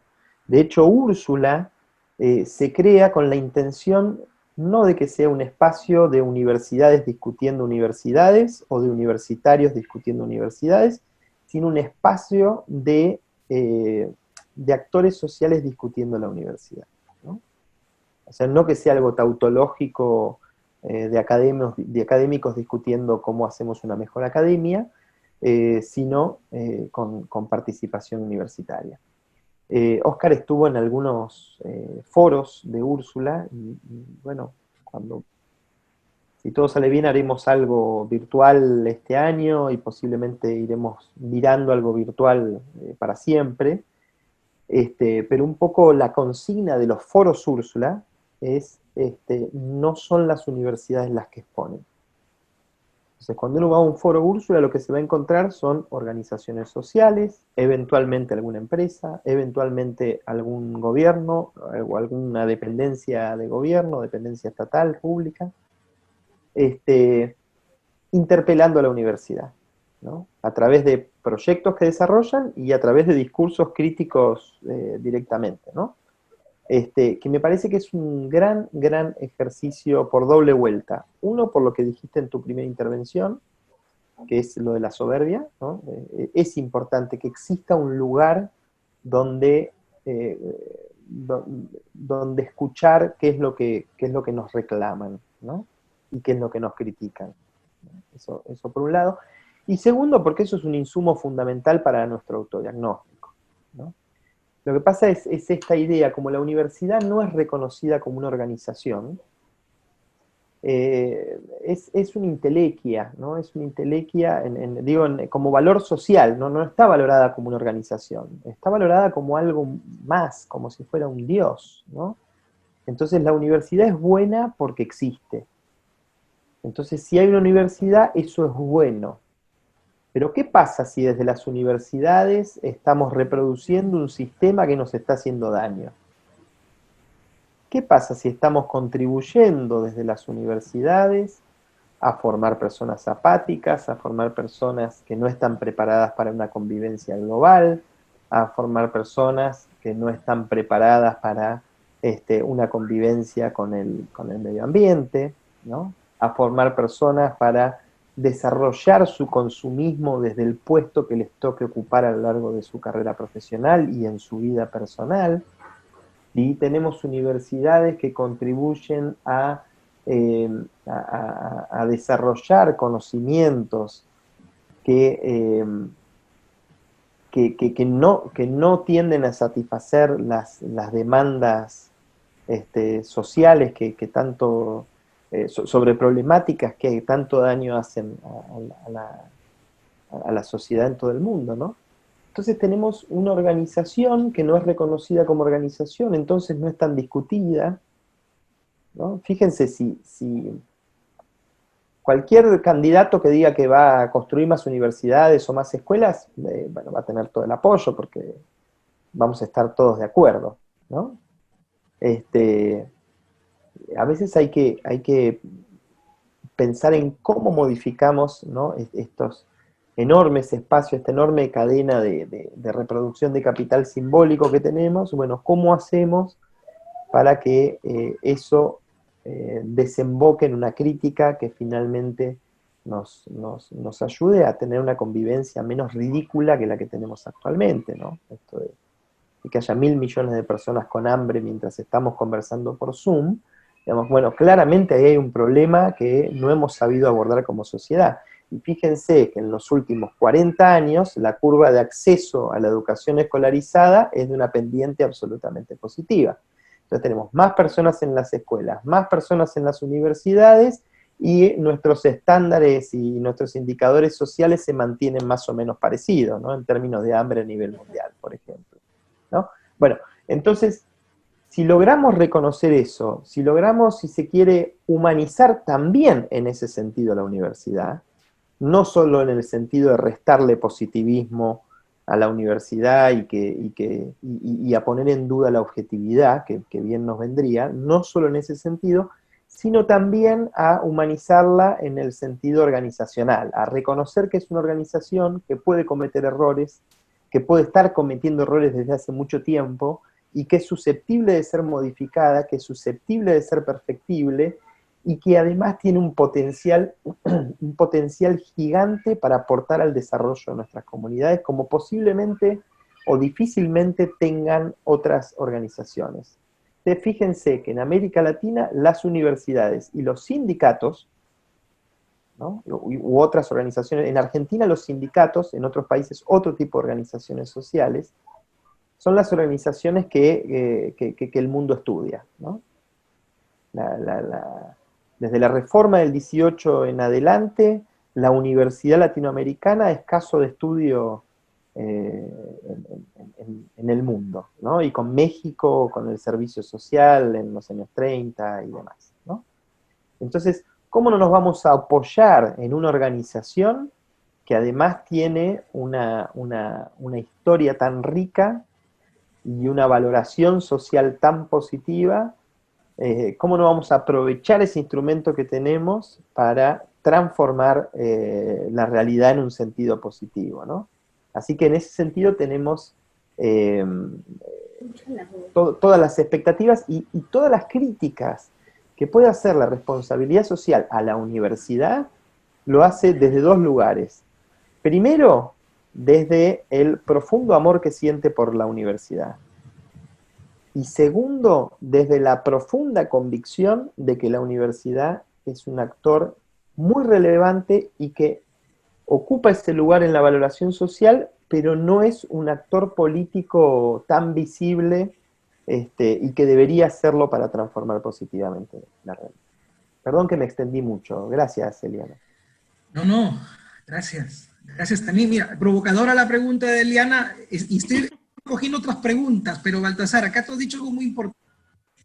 Cuando hablas de la valoración política, del actuar político, de la línea política, debe quedar muy claro que no hablamos de una partidocracia o incluso de una si cabe el término, y si se entienda bien, de una ideologización de la universidad, sino entender claro hacia dónde queremos enrumbarnos desde la universidad para contribuir al desarrollo. Porque, como tú has dicho, hace 3 años en el estudio continental, una de las cosas que se evidenciaba era el desconocimiento de los ODS, de estos 17 ODS. En nuestro caso, nosotros tomamos el instrumento, lo contextualizamos y lo aplicamos. Hicimos un estudio muy interno, en efecto, un autodiagnóstico. David Pérez, que nos acompaña hoy también en esta sala, fue quien estuvo de responsable de ese autodiagnóstico con la autorización de la alta dirección, en este caso del rectorado, y nos permitió ver que realmente los ODS no eran reconocidos dentro de la comunidad. El tema del desarrollo es que todos quieren desarrollo, pero cuando hablamos de los ODS no estaban en la agenda. Y hablamos de la cuestión masiva, o sea, de la comunidad, porque puede estar en uno, pero no estaba en todos. Entonces, ¿qué hicimos nosotros después de ese autodiagnóstico? Y ahí viene lo importante, lo que tú has dicho del accionar político de la universidad. La universidad se había planteado desde el año 2017, por ejemplo, una política de derechos humanos e inclusión social. Los sistemas de acreditación aquí, el sistema de acreditación de la calidad, lo que nos pedía era una política de adecuación y promoción del entorno ambiental, del medio ambiente, en pocas palabras. Pero nosotros caminamos sobre una política de derechos humanos, no porque nos quisiéramos anticipar ni nada, sino que si no entendemos el derecho al derecho, el derecho al desarrollo, el derecho a la dignidad del desarrollo, no entendemos nada. Entonces, se desarrolló esta política, y a veces nos sucede dentro de las instituciones que no conocemos también nuestras políticas. Entonces, y a la medida que las hemos ido conociendo, y las hemos ido socializando, y las hemos ido adaptando, después de este autodiagnóstico y después del accionar de los programas de estudios, nos ha resultado que hay 3 líneas en las que queremos trabajar, o en las que hemos, a partir de este año y en plena crisis de pandemia, como bien ha referido, estamos, entre comillas, confinados, hemos reconocido los ODS y los principios del Pacto Global y otras demandas en materia de desarrollo, porque hay muchas formas de mirar el desarrollo, los hemos concebido en tres grandes ejes. Los entornos saludables y sostenibles, que pasan desde el tema de la salud mental, pasa el hecho de generar un ambiente positivo, porque de nada, siempre decimos, de nada nos sirve tener un ambiente verde, y donde las relaciones entre seres humanos no nos ayudan a crecer. Entonces tenemos un primer eje, que es entornos saludables y sostenibles al que se articulan un determinado número de ODS. Tenemos otro gran eje, que es la promoción del empoderamiento ciudadano, es el tipo de ciudadano que queremos. O sea, el tema de ejercer ciudadanía no pasa porque yo te empodero de derechos, sino que te hago reconocer también tus deberes. Y lo que dijiste es hoy, que este semestre no estamos trabajando, acá tenemos 2 semestres al año, que es la cultura de paz y la solidaridad. Hemos concebido desde la oficina y articulando con la experiencia de los programas de estudios ese tipo de trabajo. Entonces, realmente, hacia el futuro, tenemos 3 grandes carriles sobre los cuales caminar, y todos aterrizan en una sola mirada, el desarrollo que queremos para todos. Ahora, en teoría suena bien, en la práctica hay dispersión. Pero es una dispersión muy, si cabe el término, permíteme entrecomillarlo, hermosa, porque es una dispersión del que aprende a caminar en esta lógica. Entonces la universidad va caminando en esa lógica, porque lo que tú has dicho es muy claro, esa es nuestra política. O sea, acá no se trata de una ideologización de la universidad, sino de tener claro como política hacia dónde contribuimos en materia de desarrollo. ¿Cómo? Entonces ya la universidad ha esquematizado estos 3 grandes campos. Pero luego viene el problema, y viene el problema a partir de lo que tú has dicho. O sea, una cosa es el autodiagnóstico, y otra cosa es el diagnóstico o la demanda social a la que responde cada programa de estudios, que también lo que se desprende de la inquietud de Eliana Zanelli. Y ahí viene la pregunta. Las preguntas, trato de sintetizar algunas preguntas que han venido de Huancavelica, de Barranca y también de Trujillo, que dicen, ¿basta una identificación de la problemática desde la universidad, es decir, de carácter institucional, o debe hacerse desde cada carrera según la pertinencia de su especialidad? ¿Cuál es tu sugerencia? ¿Qué nos puedes decir al respecto, Baltasar? Bueno, en referencia a la pregunta en concreto, como en todos los grandes conceptos de política, siempre hay niveles para trabajar los determinados asuntos. Yo creo que un nivel no tiene por qué excluir al otro, ¿no? Entonces, definitivamente tiene que haber definiciones de política general, y definitivamente también tiene que eso estar enriquecido por la mirada particular de cada una de las disciplinas o de cada una de las facultades. Pero me parece que ahí, una vez más, la política general lo que sí viene a hacer es, si se quiere en un buen sentido, sí marcar una línea ideológica, ¿sí? No partidizada, estoy de acuerdo, pero sí una línea ideológica. Digamos, creer fervientemente en los derechos humanos, como estoy seguro que la UPAO lo hace, eso es ideología explícita, ¿no? Eso es ideología a cielo abierto, ¿no? Y me parece que eso está bien, eso está bien. Entonces, sobre esos grandes carriles que va a abrir la política general, tienen que transitar las distintas disciplinas y las distintas facultades con su mirada, con sus aportes y demás. Me parece que es súper importante la aclaración que hiciste sobre la intervención de Eliana, que por ahí lo dejé de costado, este diagnóstico de la demanda, ¿no? De la afuera. Y ahí me parece que cuanto más se abra el espectro mejor, ¿no? La ley de Ashby nos dice que solo la variedad absorbe la variedad, ¿no?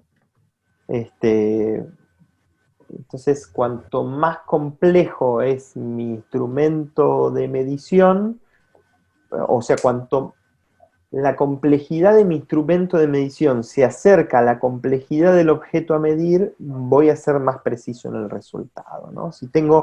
Yo podría medir esta pared que tengo acá atrás con una regla de 20 centímetros y me va a dar un resultado. podría medirla con un metro y me va a dar un resultado un poco más preciso. Podría medirlo con un medidor láser y me va a dar un resultado aún más preciso, ¿no? Cuanto más complejo es mi sistema de medición para abordar este fenómeno que es la pared, más preciso va a ser el resultado, ¿no? Bueno, eso me parece que nos falta en las universidades, ¿no? Los problemas sociales son problemas complejos a los que hay que sumarle variedad. Y la variedad que tenemos son los actores sociales, son las personas. Entonces, cuanto más estén integrados y activamente participando de nuestras formas de diagnóstico, bueno, posiblemente más precisos vamos a ser en el resultado que nos arroje ese diagnóstico, ¿no? Entonces, una vez más, como dijo una ministra acá en Argentina, más territorio y menos escritorio, ¿no? Y eso para los diagnósticos me parece fundamental, ¿no? Hay una frase que a mí me gusta mucho que dice, el mapa no es el territorio, ¿no? Y es cierto, las divisiones políticas que uno ve en un mapa, cuando uno camina por la calle no las ve, y en el mapa no están las personas, y en el territorio están las personas, y bueno, entonces me parece que a veces en la universidad nos concentramos en los mapas, y somos muy buenos planificando mapas, y no tan buenos encontrándonos con el territorio, ¿no? Entonces, de ese encuentro con el territorio, respetuoso, yo creo que necesariamente fluye el diagnóstico, digamos, no es que haya que crear un instrumento matemáticamente complejo para hacer el diagnóstico, sino que lo que hay que hacer es vincularse más, ¿no? Oscar, vos sabés, yo tengo hijos chicos, ¿no? Tengo una hija de 9, tengo un hijo de 4 y tengo otra hija de 2 años, ¿no? Y uno se da cuenta cómo se construye la relación cuando hay más asiduidad con un bebé, y con un grande también, pero cuando hay más asiduidad la relación fluye mejor, por más bebé que sea, siempre hay respuesta, uno empieza a reconocer lenguajes que uno no habla el lenguaje bebé, y sin embargo hay un periodo que uno puede entender el lenguaje bebé, ¿no? Bueno, así nos pasa con absolutamente todo, ¿no? Si nosotros queremos ser mejores con la sociedad, mejores para la sociedad, y queremos que la sociedad sea mejor para nosotros, lo que tenemos es que activar más el vínculo, no menos, o sea, más todavía, ¿no? Para poder reconocer lenguajes, para poder aprender esa forma de comunicación, y no quiero decir que, por favor, que no se malinterprete como que estoy diciendo que la sociedad es un bebé y la universidad es el papá, porque no estoy diciendo eso. Pero sí que la asiduidad y la intensidad en las relaciones lo que hacen es tender a comprender los lenguajes, ¿no? Y me parece que esa es una tarea que nos debemos y que es muy útil para los diagnósticos que hagamos. Y en ese sentido, creo que desde las distintas facultades necesariamente tiene que darse aporte desde las facultades, escuelas o disciplinas, aportes específicos, siempre que estén trazados estos grandes carriles. Si no, va a ser como creo yo que es gran parte de la historia universitaria, donde hay próceres en la universidad que hacen maravillas, pero nuestros sistemas no cambian demasiado, ¿no? Entonces, creo que la política en términos desde la alta gestión pueden generar sí esas autopistas para que circulen mejor ciertas iniciativas y aportes críticos también, ¿no? Sigo con mi tarea de trasladarte algunas preguntas y trato de sintetizarlas, porque hay preguntas que vienen desde la pertinencia de un programa de estudios, la pertinencia del docente, y otras que apelan a provocar en ti más bien una respuesta que también nos puede servir a nosotros de mucho, porque, por ejemplo, Almeida nos dice una pregunta sobre la transformación social. O sea, todos sabemos que queremos una sociedad mejor. como bien has definido ahora, hay carriles sobre los cuales caminar y cada institución debe plantear esos carriles. Pero nos pregunta lo siguiente: ¿qué hay que entender por transformación social? Porque, ¿cómo hacemos que el ingeniero, que el médico, que el educador, el comunicador, se ajusten a una idea de que la universidad contribuye a la transformación social? O sea, es cierto que queremos contribuir para el desarrollo, pero lo que has dicho, cada programa desde su pertinencia debiera contribuir en esa línea. Sin embargo, a la vez de contribuir, puede fragmentar la línea, porque son pareceres distintos. Entonces, ¿cómo ayudarnos en construir la idea de transformación social? ¿Podrías ayudarnos con la respuesta? Porque quizá nosotros tenemos una, luego podríamos planteártela también, pero sería interesante cómo homologamos estos discursos. Creo que el término homologar es muy complicado. Yo me quedo con la simplicidad de la pregunta. ¿Qué entender por transformación social para que todos la entendamos por igual? Bueno, no tengo una respuesta, pero voy a hacer un ejercicio de improvisación al respecto, ¿no? Voy a pensar en voz alta con ustedes. Yo creo que la pretensión del lenguaje común me parece que es una pretensión política soberbia, ¿no? El pretender que todos entendamos el concepto de la misma manera. Digo, a mí me pasa con la responsabilidad social universitaria, ¿no? A mí me encantaría que todos lo entendieran del mismo modo que yo. Que no quiere decir que yo lo entienda bien. Entonces, por eso, antes de iniciar cada charla, trato de hacer un recorrido por el concepto para que sepan que yo hablo desde ese lugar, ¿no? Y que desde ese lugar tiene un planteo que es ideológico. Digamos, yo creo, por ejemplo, fervientemente en que la responsabilidad social universitaria, a diferencia de muchos de los discursos en América Latina, es una propuesta antineoliberal, ¿no? Creo que es una puerta, es una contrapropuesta, si se quiere, ¿no? Por lo menos que es muy crítica al neoliberalismo.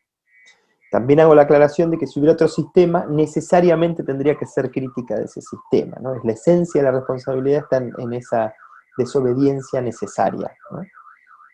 Entonces, me parece que por ahí una buena salida, más que pensar todos de la misma manera, o tener la misma ideología, me parece que una buena salida es la de que eso esté expuesto, digamos, y que no está mal que las personas piensen diferente, que tengan ideas diferentes, que, digamos, siempre estamos entendiendo que hay una base de buena intención, ¿no? Entonces, desde esa buena intención, yo creo que puede haber muchísimas expresiones, incluso contrapuestas ideológicamente, y bueno, y me parece que ahí lo sano es, una vez más, el tener más acercamiento para construir, para entender los lenguajes, ¿no? Y si una vez que entendiste los lenguajes, estás de lados diferentes, no está mal tampoco, ¿no? La universidad tiene que estar preparada, y dentro de la universidad también, para la confrontación. O sea, no se va a lograr transformaciones por consenso. No vivimos en una sociedad de consensos. Lo vimos con lo de los ODS, ¿no? O sea, todos los países del mundo firmaron eso y no tenemos ni idea de qué se trata. Y entonces, fíjense, evidentemente no hubo un consenso construido atrás, ¿no? Ni un capital simbólico que acompañe eso, ¿no? Entonces, como digo, me parece que creo que es mucho más valioso la idea de gestión de la universidad cuando sí está evidenciado un rumbo que puede tener matices ideológicos, ¿no? Y creo que ahí está el valor de si hay una gestión o hay otra, ¿no? No es exclusivamente instrumental la diferencia de un cambio de gestión a otra. Es claramente ideológico, es de visión de universidad, es de perspectiva, ¿no? Digamos, sin politizar con la P minúscula, ¿no? Hay que politizar, pero con P mayúscula, ¿no? si no se politiza, tampoco somos conscientes de nuestros propios derechos, ¿no? Entonces, los podemos perder fácilmente. Los podemos perder fácilmente porque no estamos acompañados de esa conciencia, ¿no? Entonces, me parece que hay como varias líneas, ¿no? Primero yo me sacaría la pretensión de que todos pensemos del mismo modo qué significa transformación social, y iría así a buscar cuáles son los puntos en los que puede haber más capital político para que sean factibles de desarrollar, ¿no? Cuando a veces incluso el capital político está fuera, ¿no? En los últimos años hemos visto cómo, por ejemplo, el movimiento feminista, ¿no?, tiene una poderosísima fuerza por fuera de la universidad, cómo alcanza a estudiantes, docentes que individualmente por fuera de la universidad se suman a ese movimiento, o a otros. Pongo ese porque claramente es un movimiento muy fuerte en toda la región y en el mundo posiblemente, ¿no? Y cómo desde la universidad creo que no hubo la sensibilidad suficiente para abordar el tema. Entonces es como, no, está bien, bueno, con tu vida privada sé lo que quieras, pero la universidad es otra cosa, ¿no? Y fíjense cómo el movimiento feminista, del que yo aprendo mucho, nos trae un concepto que es genial, ¿no? Que es esta idea de que lo personal es político, ¿no? De que mi conducta personal, en definitiva, también está condicionada y está tallada, ¿sí?, por un contexto que es político y que está definido y que eventualmente puede necesitar ser modificado, ser cambiado, ¿no? Entonces, me parece que en ese sentido, las universidades por ahí tienen que estar un poquito más despiertas a lo que está sucediendo afuera. No quiere decir con esto ni que se esté de acuerdo con determinado reclamo, ni que se esté en contra de determinado reclamo, pero sí quiere decir que la universidad tiene que ser un espacio donde las discusiones que están en el afuera puedan cobrar un vigor de profundización que la lógica mediática no la da.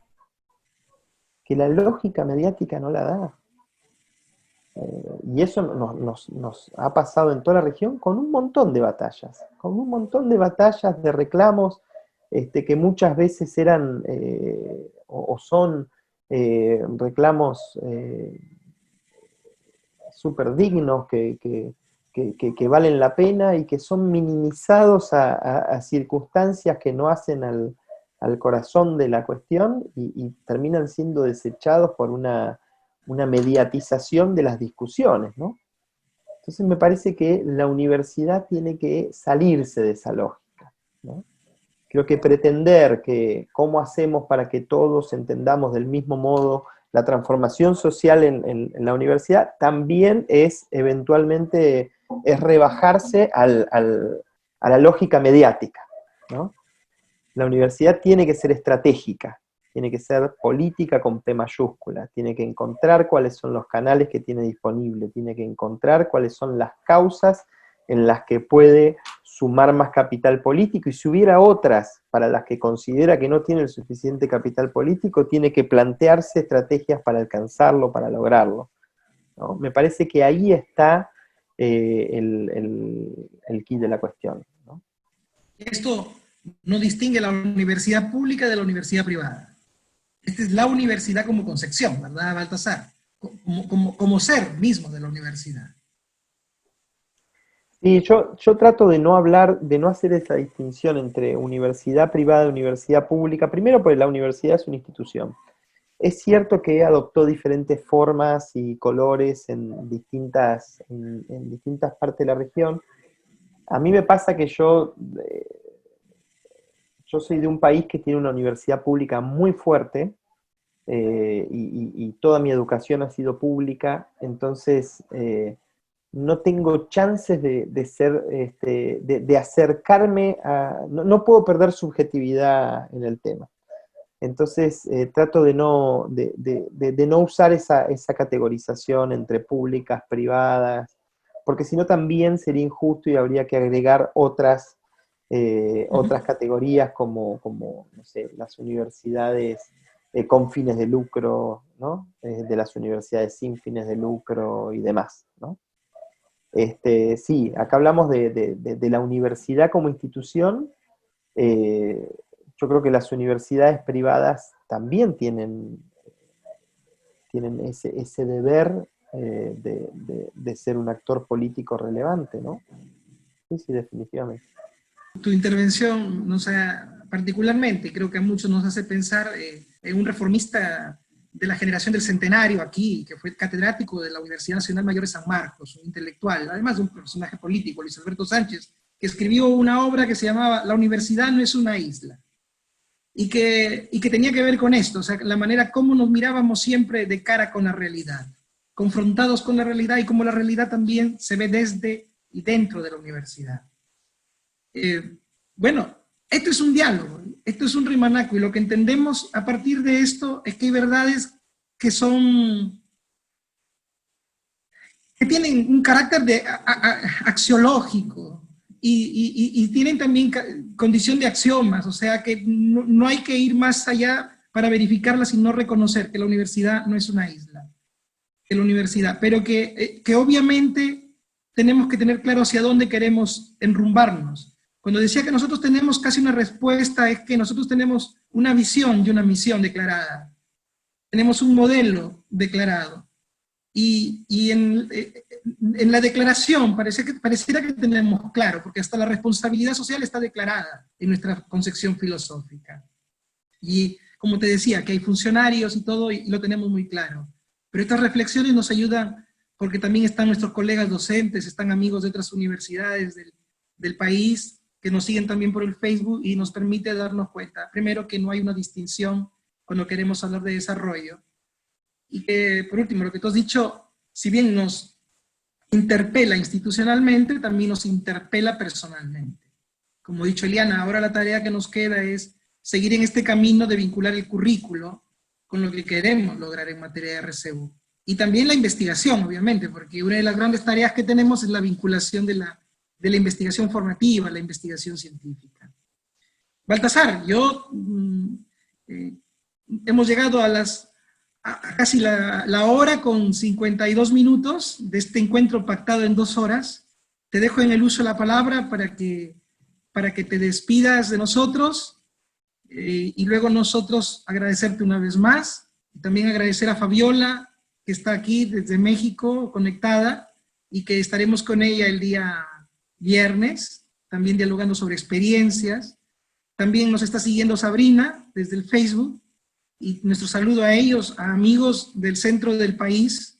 En algún momento quisiéramos que también nos cuenten sobre sus miradas que tienen, porque este es un país donde las demandas del sur son muy distintas a las demandas del norte, como en todo el mundo, como en todo el mundo. El sur reclama de una manera distinta, pero todos reclaman esto que tú has dicho, transformación social, y se traduce en cosas distintas, ¿no? No podemos homologarlo.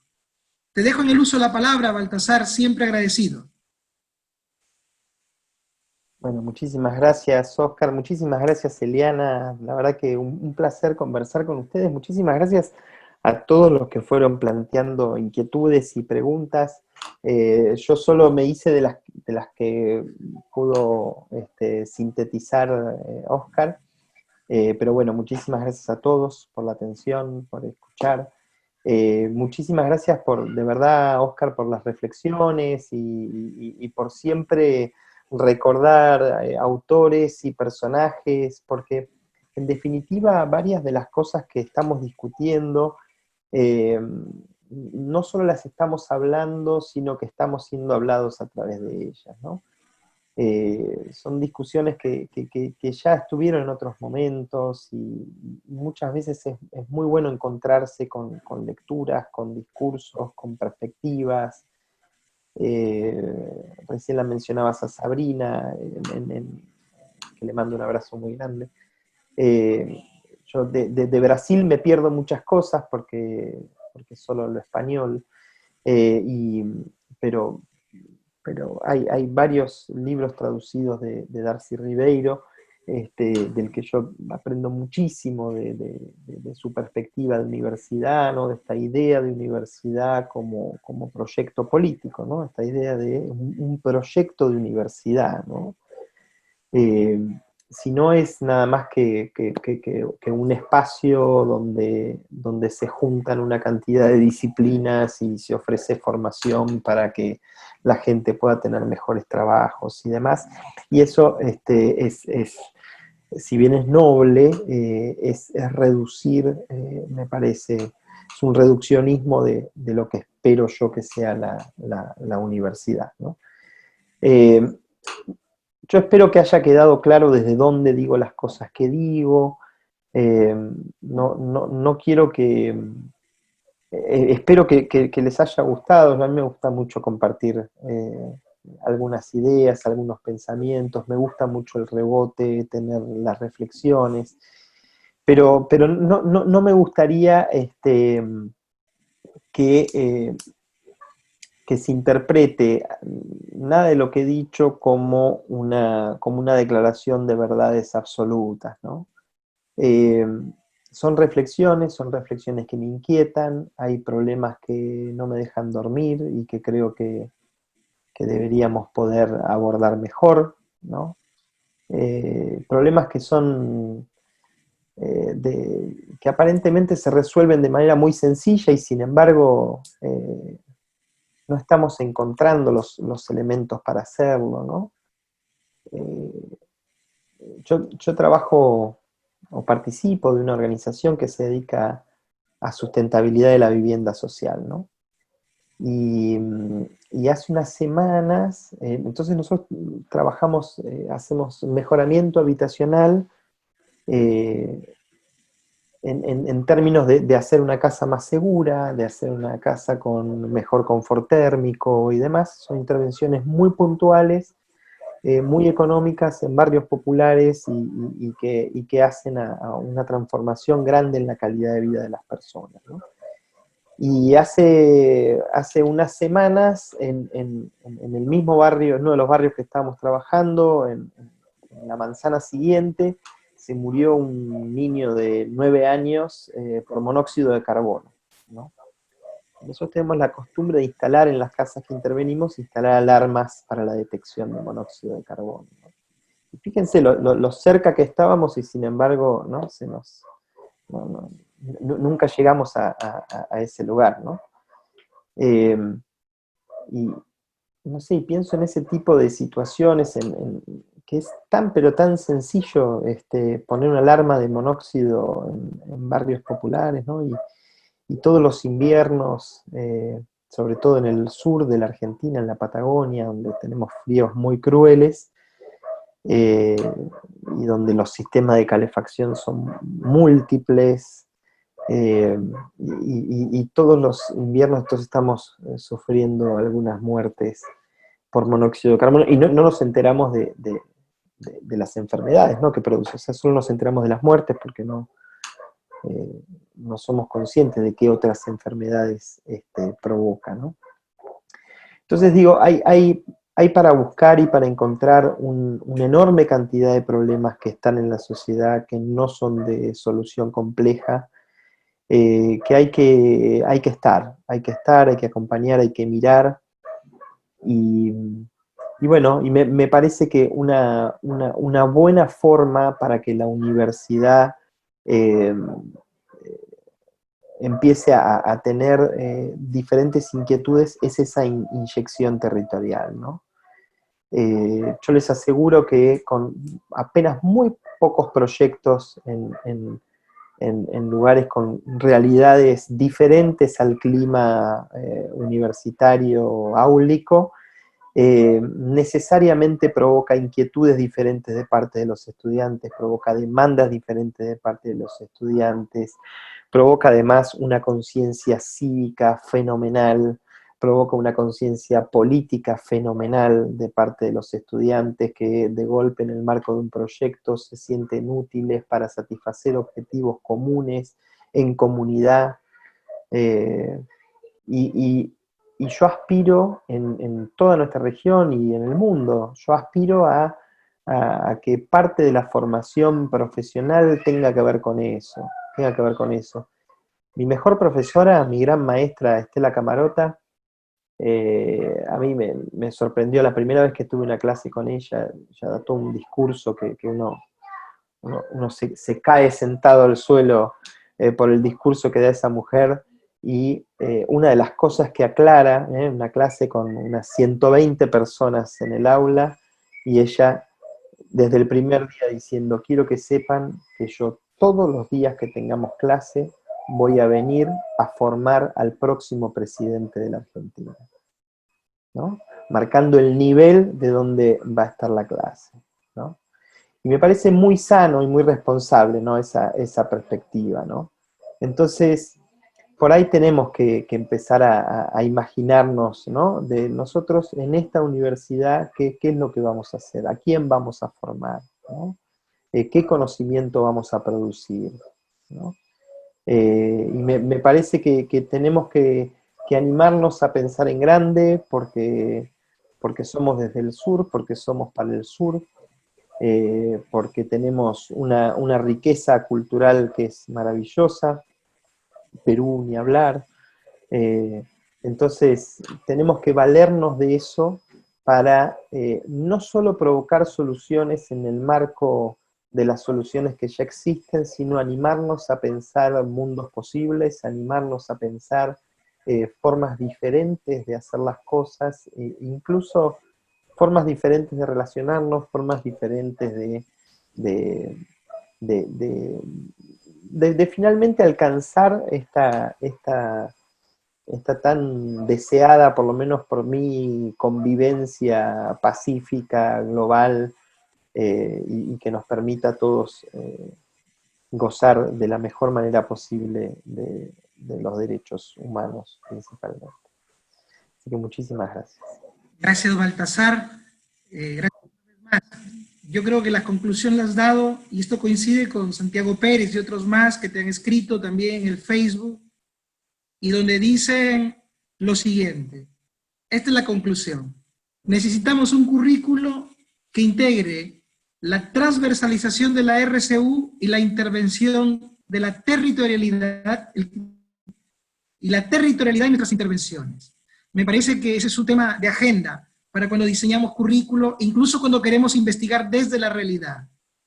Integrarla transversalmente la RCU como concepción y la territorialidad. Gracias también a Santiago, le decimos desde acá, gracias a nuestros amigos, que algunos no hemos podido recoger específicamente sus preguntas, pero las hemos agrupado. Gracias, querido Baltasar, y por subjetivo que parezca, tiene más objetividad y demanda ética, moral, profunda lo que has dicho. Nos quedamos con tu profesora, porque ojalá podamos entrar cada día al aula, desde la ingeniería, desde la medicina, desde cualquier aula, desde la que entremos, y a la mujer y al hombre que tenemos al frente, lo miremos como el futuro presidente del Perú. Yo creo que todos queremos al mejor presidiendo el Perú, y al mejor lo formamos nosotros. Gracias, Baltasar, gracias a todos los que nos han acompañado en esta sala. Este es lo que esperamos, ¿sí? Diálogos que seguro en la medida que vamos a ir controlando más las tecnologías, van a poder también ser más abiertos para que quienes quieran participar lo hagan directamente y no con mediadores como uno que ya hacen bastante con soportarlo en el quehacer diario de la universidad. Fraternal abrazo, Baltasar, fraternal abrazo para todos. Muchas gracias, Eliana. Era importante, por eso hoy día te llamábamos insistentemente para concretar este encuentro. Y mira tú que ganamos todos. Y además, más allá de ganar todos, nos quedamos con agendas pendientes. Gran abrazo para todos, fraternal abrazo Baltasar, y hasta aquí hemos llegado.